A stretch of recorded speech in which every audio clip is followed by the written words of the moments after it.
Hello. The Divine Code reading for November 28th, pages 347 and 348. We are in the chapter Restrictions on Causing Suffering to a Living Creature. Topic number 4. It is permissible for a person to kill an animal or bird to feed his dogs or other carnivorous pets. Shulchan Aruch Yoreh De'ah 1:5 and Shach there. Shulchan Aruch Harav Yoreh De'ah 1:40. Since he has responsibility for them. In contrast, it is forbidden to do so for ownerless dogs or wild beasts, since he derives no practical benefit from feeding them. And a human has no permission to kill one animal just for the sake of another. So the first one is in the case of livestock or a pet. If the person has responsibility over his livestock or his pet, he is allowed to kill another animal in order to feed an animal that he has responsibility over. But an animal that is ownerless, that would be wildlife, a person would not have permission to kill another animal to feed another, to feed for the purpose of feeding wildlife. Now, in today's modern age, the areas that would be considered wilderness have been taken under control by governments that have established rules that they manage the wildlife. They have wildlife refuges. They have national parks. They have federal lands, and this exists it's sort of normal in countries around the planet today that the governments have taken over management of wildlife within their boundaries.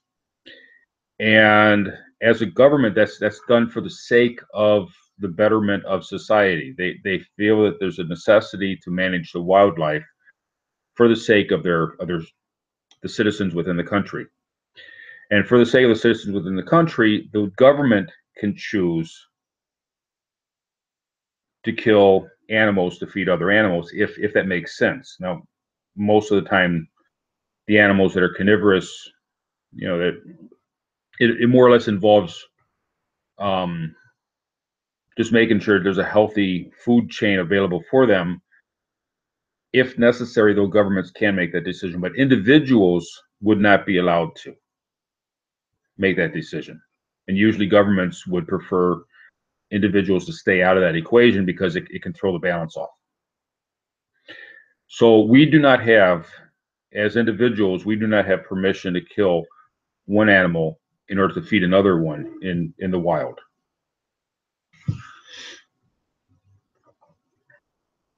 Topic number 5.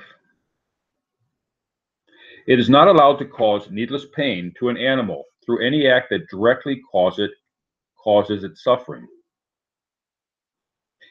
Even as an act like removing its food to aggravate it. So we don't have permission just to cause animal suffering. We cannot be cruel to animals. We don't have permission to do that. If, however, an animal is dying, feeling hunger, or suffering pain, a Gentile is under no specific obligation to relieve its suffering. See Shulchan Aruch Harav Hilkot Avrei Diarchim, chapter 3, that shows that Jews are also not obligated to save an animal from death or hunger. And the Jewish obligation to unload a beast of burden that collapsed under its load is intended for human benefit. See Rambam, The Laws of Murderers, chapter 13. Therefore, there's no obligation to ease the suffering of an animal. It might be a good character trait to do so, but it's not, there's no obligation to do so. There's no requirement. Nevertheless, it is proper to go beyond the letter of the law and show mercy to the created beings by doing whatever is possible to alleviate their suffering. So whether it's an animal that's livestock or a pet, or if it's an animal in the wild, if it's suffering, it's considered a good character trait to help the animal in a time of distress. If an animal, even an ownerless animal, is starving, it is desirable to provide food for it, or to provide it with water if it is suffering from thirst. One may, however, strike the animal lightly to prevent it from returning to him constantly. Tractate Shabbat 155b and Shulchan Aruch Harav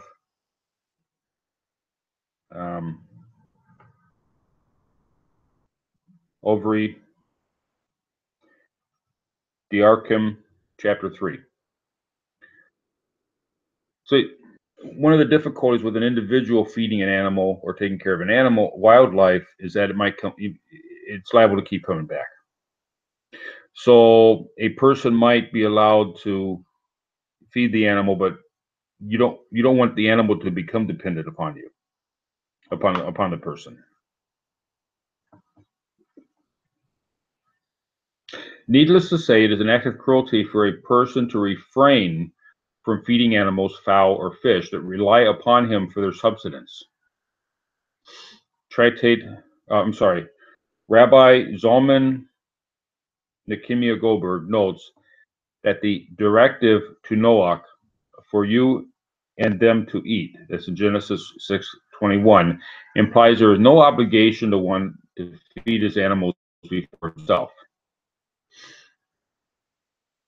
So we should make sure that the animals are fed, but it's not that we have to feed them first. In the Jewish halakha, based on a verse in Deuteronomy, the Jews are commanded to make sure their livestock are fed, and it's improper for a Jew to have a meal if their animals are hungry. That obligation does not apply to non-Jews. It might be considered a good character trait to do so, but it's not an obligation. It is nevertheless forbidden to draw an animal into a fenced-in area where it cannot graze and will eventually die. For this is an intentional act of causing the animal pain.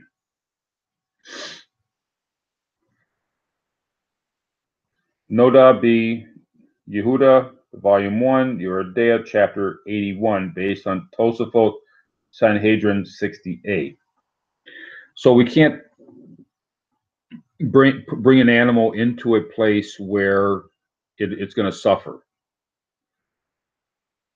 We can't do that, just for the sake of, it's an improper thing to do.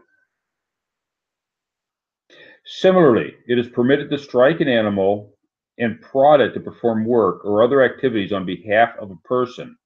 One is not, however, permitted to beat it severely, that is, with cruelty.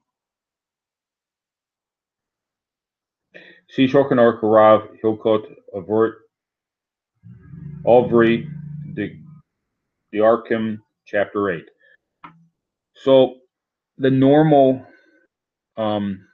pushing the animal along to get it to do work, plowing a field, whatever the animal is being told to do, or being led to do, is permitted, but not in a mean manner, not in a manner of it has to be done in a productive manner, and for the sake of getting the work done, not for the sake of being cruel.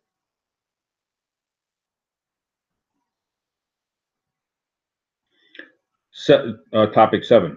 One may poison a dog that causes harm, causing it to die.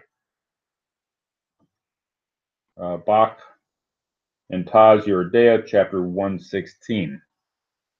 Similarly, one may kill any beast or any kind of vermin that causes one aggravation. This is clear from Shulchan Aruch Harav Yorchaim 116:18 and Igrit Moshe Choshen Mishpat, Volume 2, Chapter 47. Needless to say, it is permitted to banish pests from one's property. This includes, for example, the use of insecticides, insect traps, lethal and non-lethal rodent traps, and rodent poisons. However, methods that cause prolonged suffering to the trapped animal, such as glue traps for mice, should be avoided if there are other effective alternatives.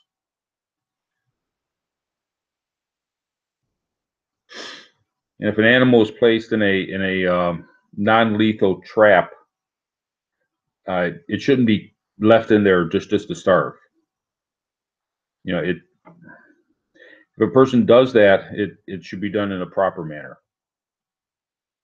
Or if the trap causes death to the animal, it should be done in a manner that is quick and reduces the suffering to the animal.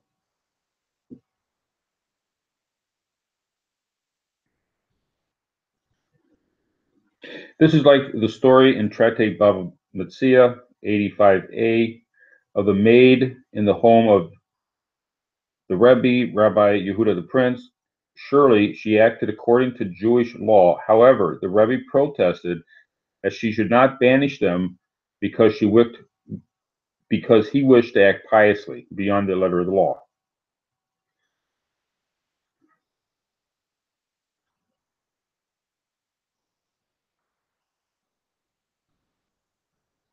So in this story, the maid was banishing the animals from the house, and the rabbi felt it better to just let the animals be, because he wanted to be pious in this regard.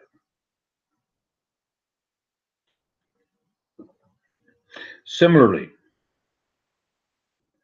it is permitted to kill any animal that causes hardship to people at large.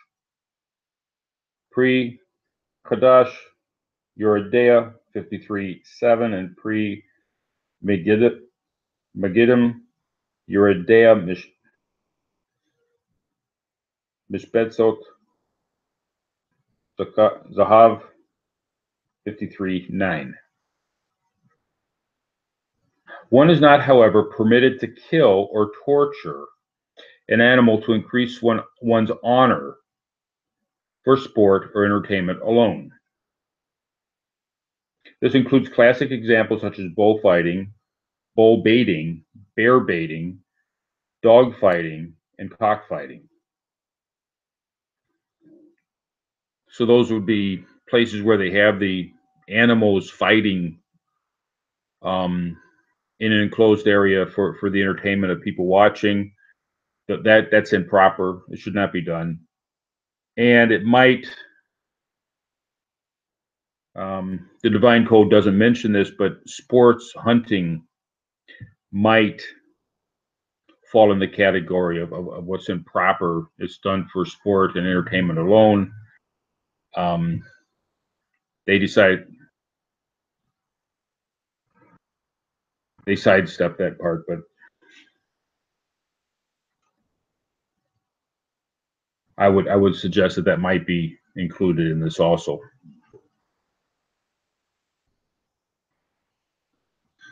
Clearly, in the case of big game hunting, where it's done for trophy hunting would definitely go in this category of being done for one's honor, and would not be permitted.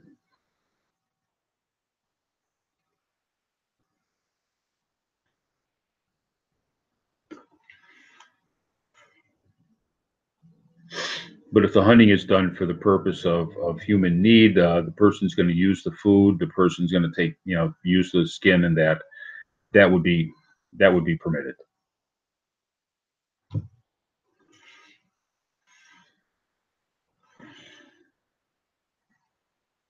It can be derived from the discussion in Tractate Sanhedrin 55 that one may not kill an animal for one's honor, since the animal is not even killed if it can be recognized as one which bestialized a human. Though a donkey of Bilam was killed for the sake of his honor, that's Rashi on Numbers 22:33. This may be different as he was honored as a prophet. So in normal circumstances, um, even an animal that was involved in bestiality with a human would not be killed because of that. Therefore, even in that case, for the sake of dealing with the honor of the human, they don't kill the animal. And in that case, if that's the case, then definitely you don't do it just for the sake of sport. You know, the honor of the sport.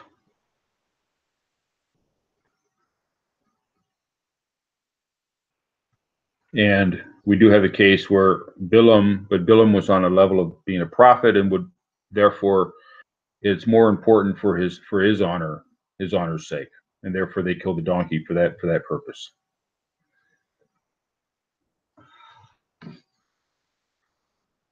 Thank you.